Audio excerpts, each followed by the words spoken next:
अस्सलाम वालेकुम। आज का हमारा टॉपिक है element 7 chemical and biological agents का। टॉपिक नंबर 1 है forms of classification of and health risk from hazardous substances. ये यूनिट IG2 का टेक्निकली एलिमेंट नंबर 3 है। ओवरऑल ये निबोश ने सिलेबस का एलिमेंट नंबर 7 है। जो टॉपिक इसका आज हम डिस्कस करेंगे 7.1 वो है फॉर्म्स ऑफ के इसकी एग्जाम क्या हैं, क्लासेस क्या हैं, किसकी health risk from hazardous substances. Hazardous substances से मुराद केमिकल, बायोलॉजिकल, ये तमाम तर इसके अंदर इंक्लूड होंगे। इसमें सबसे पहले फॉर्म्स ऑफ केमिकल एजेंट्स हम देखेंगे। फॉर्म्स ऑफ केमिकल एजेंट्स में हमारे पास पहले नंबर पे आता है सॉलिड, दूसरे नंबर पे हमारे पास आता है डस्ट और तीसरे नंबर पे आता है फ्यूम। सॉलिड कोई भी ऐसा सॉलिड मटेरियल जो एज अ केमिकल रिएक्ट करेगा, ये केमिकल एजेंट होगा, हमें केमिकल प्रॉपर्टीज से अफेक्ट कर सकता है, तो वो डस्ट किसी भी तरह की हो सकती है। डस्ट आपकी soil dust, sand dust, would dust, mud dust, कोई भी डस्ट इसके अंदर आ सकती है। फ्यूम्स गैस, मिस्ट, नमी वगैरह, वेपर्स, बुखारात, लिक्विड एंड फैब्रिस, जिस तरह आपके डिफरेंट फैब्रिस इसके अंदर आएंगे। The physical form greatly affect the hazard presented and the route of entry into the body. अब इसमें जो हमें इसके इफेक्ट्स हैं वो कैसे हिट कर सकते हैं? वो हिट इस तरह से कर सकते हैं कि किसी भी रूट से हमारी बॉडी में दाखिल हो, जो रूट हम डिस्कस करेंगे, फॉर एग्जाम्पल एब्जॉर्प्शन, इनहेलेशन वगैरह, तो उन रूट से कोई भी केमिकल जब हमारी बॉडी में दाखिल होगा तो किस तरह के हमारे लिए प्रॉब्लम्स क्रिएट कर सकता है। अब हमारे पास फॉर्म्स ऑफ बायोलॉजिकल एजेंट्स, पहले हम डिस्कस किया केमिकल, अब बायोलॉजिकल एजेंट्स में एक फंगी है जिसका फॉर्मल लंग, ये निमोनिया की एक टाइप है, बीमारी हो जाती है। उसके बाद बैक्टीरिया एंड डिफरेंट, जिनकी वजह से लेजोनेल्स डिजीज, लेप्टोस्पिरोसिस डिजीज वगैरह आती है। वायरसेस में हमारे पास HIV, एड्स वगैरह और हेपेटाइटिस B वगैरह। तो बेसिकली केमिकल के अंदर हम जब बात करते हैं तो उसके अंदर हमारे पास सॉलिड डस्ट, वेपर्स, फ्यूम्स वगैरह ये सारी चीज़ें मौजूद हैं। जबकि फॉर्म्स ऑफ बायोलॉजिकल एजेंट्स के अंदर हमारे पास 3 चीज़ें मौजूद हैं जिनकी वजह से हमें प्रॉब्लम आ सकती है। वो है फंगी, बैक्टीरिया और उसके बाद वायरसेस। नेक्स्ट, अब इनके जो इफेक्ट्स होंगे हमने ये देखना है कि जो इसके इफेक्ट्स हैं वो किस तरह से हो सकते हैं। फॉर एग्जांपल कुछ इफेक्ट्स इसके एक्यूट होंगे, कुछ इसके क्रॉनिक होंगे। जो हमने पहले भी एक्यूट और क्रॉनिक का डिफरेंस डिस्कस किया था, तो बेसिकली एक्यूट वो हेल्थ इफेक्ट्स होंगे जो फौरी तौर पर, जैसे आपका एक्सपोजर हुआ केमिकल से या बैक्टीरिया से, तो फौरन इफेक्ट कर गए। और क्रॉनिक वो होते हैं जो लॉन्ग टर्म इफेक्ट होते हैं, जो फौरी तौर पर सामने नहीं आते, बल्कि एक पैसेज ऑफ टाइम उन्हें रिक्वायर्ड होता है बेहतरी की तरफ आने में। अब एक्यूट में अगर डिस्कस करें तो है short term effect, high levels of exposure, short exposure time, quick effect. Example, exposure to high concentration of chlorine gas. अब क्विक क्या है? वो क्लोरीन गैस अगर वहां से उसकी कंसंट्रेशन है वो बढ़ गई तो इस एक्सपोजर में बहुत जल्दी असर करेगा। जो भी सफरर है वो आपका इस हद तक डिस्टर्ब हो सकता है कि कैजुअलिटी भी वहां पर हो सकती है।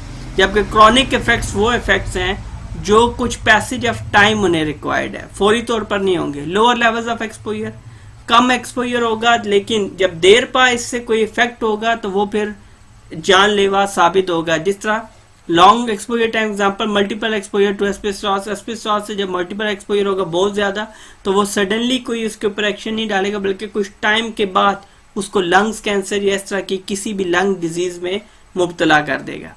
अब both acute and chronic effects, organic solvent, alcohol, ये तमाम तर चीजें एक्यूट एंड क्रॉनिक इफेक्ट्स के अंदर आएंगी। तो एक्यूट इफेक्ट्स वो होगा जो जैसे ही एक्सपोजर होगा तो उसकी आउटपुट आ जाएगी, जबकि क्रॉनिक इफेक्ट में पैसेज ऑफ टाइम रिक्वायर्ड होगा आउटपुट के लिए, जो भी डिजीजेस वगैरह आएंगी।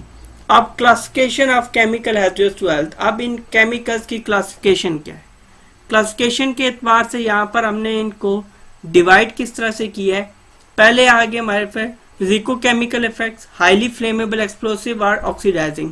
के फिजिको-केमिकल्स वो होंगे जिनके अंदर हाईली फ्लेमेबल, आग बहुत जल्दी लगेगी, एक्सप्लोसिव होंगे, धमाका हो सकता है उन केमिकल्स से, धमाका खेज होंगे, ऑक्सीडाइजिंग या वो ऑक्सीजन को बढ़ावे का सबब बनेंगे। और ऐसे नतीजे में आपको पता है oxygen is a element of fire triangle, तो वो फिर मावन साबित होगा फायर के लिए। हेल्थ इफेक्ट्स, हेल्थ इफेक्ट क्या है? टॉक्सिक, जहरीला हो सकता है, कार्सिनोजेनिक मतलब कैंसर का सबब बन सकता है। Environmental effects, harmful to aquatic life मतलब आबी जो जिंदगी है उसको मुतासिर कर सकते हैं। फॉर एग्जांपल अगर आप उनको ड्रेन आउट करते हैं नदी नालों में तो इट्स ओके, लेकिन आप अगर उसको नदी में, समुंदर में या ऐसी जगहों पे वेस्ट को डालेंगे, केमिकल वेस्ट को डालेंगे, तो ऐसी सूरत में एक्वेटिक लाइफ जो है वो डिस्टर्ब होगी।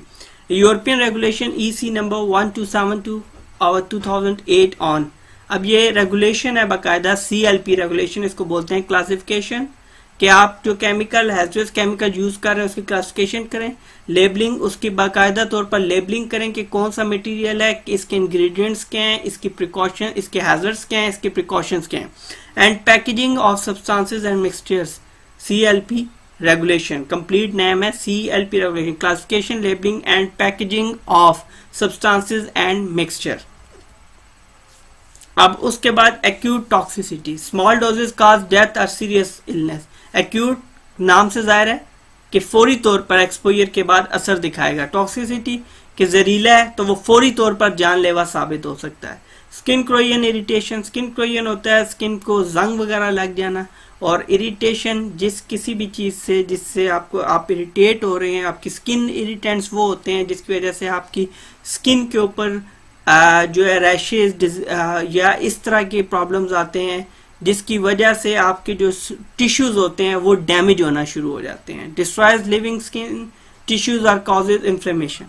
Serious I damage, I irritation, I irritation में आंखों का जलना वगैरह, कई दफ़ा केमिकल से जब इंटरेक्शन होता है तो ऐसी सूरत में गैसेस जब आपके सामने आती हैं तो ऐसी सूरत में या डस्ट की सूरत में आईज जो है आपकी वो जो है जलना शुरू हो जाती हैं, जिसकी वजह से वो इरिटेशन होती है, बेसिकली ये आई डैमेज होता है, जिसकी वजह से ये केमिकल्स उनका सबब बनते हैं।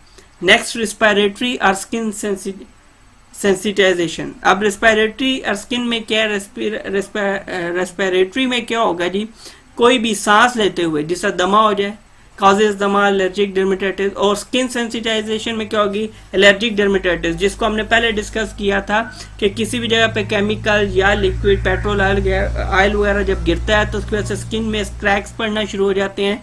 ये रिकवरेबल होता है, लेकिन इसकी वजह से काफ़ी हद तक स्किन आपकी आउटर लेयर जो होती है वो डैमेज हो जाती है। Germ cell mutagenicity causes hereditary genetic mutation. अब इसमें क्या होता है कि आपके जो नस्ल दर नस्ल एक निज़ाम है, जेनेटिक्स का एक नस्ल का निज़ाम है, उसके जो म्यूटेशन, उसका जो प्रोडक्शन सिस्टम है उसके अंदर ये प्रॉब्लम करता है। मतलब कि पैदाइशी तौर पर नस्ल दर नस्ल लोगों के अंदर कोई ना कोई बीमारी, कोई ना कोई चीज़ इन केमिकल्स की वजह से जो है वो ट्रांसफ़र होती चली जाती है। कार्सिनोजेंसिटी, कोई भी ऐसा केमिकल जो अपने अंदर सकत रखता है किस चीज़ की कि वो कैंसर कॉज करे तो उसको हम कार्सिनोजेंसिटी बोलेंगे। रिप्रोडक्टिव टॉक्सिसिटी, ये इसलिए होती है कि ये स्टेरिलिटी और is harmful to unborn child. Unborn child को हार्मफुल इस तरह से होगी कि उसको कोई भी अपना जो बच्चा है उसको बाय बर्थ कुछ प्रॉब्लम्स हो सकते हैं, वो डिसेबल हो सकता है किसी भी वजह से। स्टेरिलिटी में क्या होता है कि बेसिकली कुछ ऐसे केमिकल्स होते हैं जो इनहेल हो जाएं या उनके साथ आपका एक्सपोजर ज़्यादा हो जाए या बार बार होता रहे तो ऐसी सूरत में वो बांझपन का शिकार कर देते हैं। Specific target organ toxicity causes damage to specific body organs. कुछ ऐसे आपके केमिकल्स होते हैं जो स्पेसिफाइड बॉडी ऑर्गन्स को आपके डिस्ट्रॉय करते हैं। Aspiration hazard harmful if inhaled into the lungs. Aspiration कि आपने कोई भी केमिकल जो इनहेल कर लिया लंग्स के अंदर, तो वो लंग्स की काफ़ी सारी डिजीजेज हैं जो कि हम आगे डिस्कस करेंगे। तो उनका जब सबब बनेगा तो ऐसे को हम एस्पिरेशन हैजर्ड में फॉल करेगा।